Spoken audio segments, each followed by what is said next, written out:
कैसे हैं आप सब। मैं अंकित आप सभी को स्वागत करता हूं अपने YouTube चैनल पे। आप सभी को राष्ट्रीय युवा दिवस की हार्दिक शुभकामनाएं। दोस्तों, आज तूफानी हिंदू स्वामी विवेकानंद जी के जीवन परिचय के बारे में जानते हैं, जो कि आप सभी लोग जानते हैं कि 12 जनवरी के रूप में हम राष्ट्रीय युवा दिवस को मनाते हैं, जिस दिन स्वामी विवेकानंद जी का जन्म हुआ था।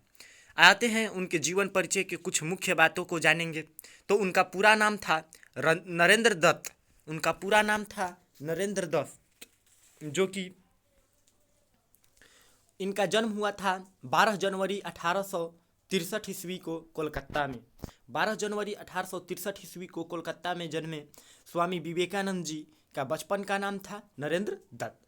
इनकी माता का नाम था श्रीमती भुवनेश्वरी देवी और पिता का नाम था श्री विश्वनाथ दत्त, जो कि हाई कोर्ट के वकील थे।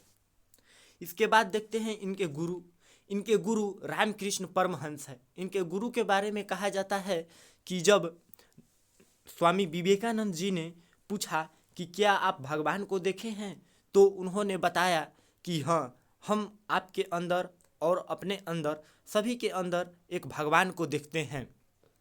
जिसके तहत इन्होंने श्री रामकृष्ण परमहंस जी को अपना गुरु स्वीकार कर लिया। उसके बाद आते हैं, देखते हैं तूफानी हिंदू स्वामी विवेकानंद जी ने बहुत सारे चीज़ों की स्थापना किया था, जिसमें रामकृष्ण मिशन, जो कि 1 मई 1897 ईस्वी को हुआ था। वेदांत समाज 1894 ईस्वी में इन्होंने न्यूयॉर्क में जा कर के वेदांत समाज का स्थापना किया था। और वेलूर मठ, इसी वेलूर मठ में ये अपनी अंतिम सांसें भी लेते हैं, यानी कि मृत्यु को भी प्राप्त हो जाते हैं। अमेरिका यात्रा, दोस्तों, जिन लोगों ने स्वामी विवेकानंद जी को जानते हैं, जो भी जानते हैं, उनके जीवन में एक यह बहुत फेमस घटना थी, शिकागो धर्म सम्मेलन, जो कि यह भारत का नेतृत्व कर रहे थे, अर्थात भारत के तरफ से बोल रहे थे। तो जब शिकागो भाषण स्टार्ट हुआ 11 सितंबर 1893 ईस्वी को, और वहाँ स्वामी जी उपस्थित होते हैं, तो उसमें देखते हैं कि जो यूरोपीय देश थे, अमेरिका, यूरोप, इंग्लैंड, ये सभी लोग जो थे वो इनका उपहास करते हैं कि वो भारत का नेतृत्व एक 30 वर्ष का उम्र का लड़का कर रहा है। जो उनका उम्र था 30 वर्ष के उम्र में ये अमेरिका के धर्म सम्मेलन में गए थे। तो शिकागो भाषण में जब 30 वर्ष की उम्र में इन्होंने गए थे, तो अमेरिकी लोग, टाई बेल्ट वाले लोग इनको मजाक उड़ाते थे कि यह जो भारत की थोड़ी थोड़ी बातों पे अपने वेद का अवधारणा देता है, अपने गीता रूपी किताब को दिखाता है, और उसी भारत का नेतृत्व मात्र एक छोटा सा लड़का कर रहा है। इनको क्या पता था स्वामी विवेकानंद जी के बारे में। कुछ मशक्क़त के बाद जब इनको बोलने की बारी आई, तो स्वामी जी गए और एक लाइन शुरू किए। पहले तो 1 मिनट देखे, उसके बाद बोले, अमेरिका के भाइयों एंड बहनों।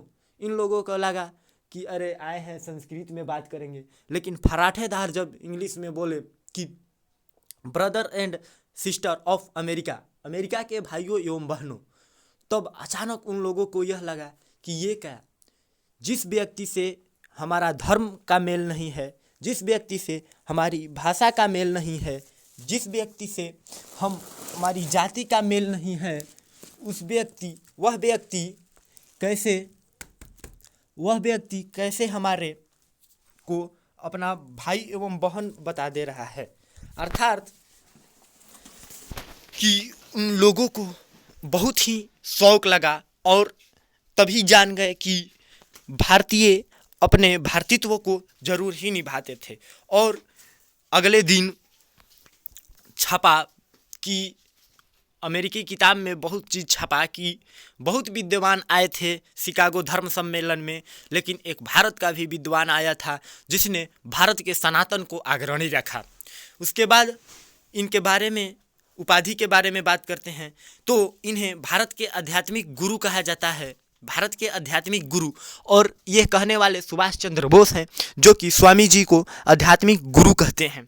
उसके बाद इन्हें तूफानी हिंदू भी कहा जाता है और हिंदू नेपोलियन भी कहा जाता है। आगे देखते हैं इनके बारे में।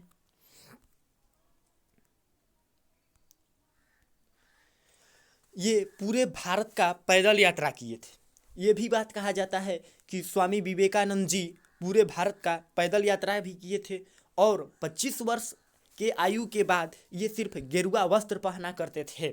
तो देखेंगे जैसा कि फोटो में भी दिखा जा रहा है कि सिर्फ गेरुआ वस्त्र को पहने हैं। और इस तूफानी हिंदू की मृत्यु 4 जुलाई 1902 को हो गई। भले ही ये दुनिया से जा चुके हैं, लेकिन ये हमारी भावनाओं से कभी नहीं गए। ये आज भी उन हर एक भारतीयों के दिलों में हैं जो कि इन्हें मानते हैं।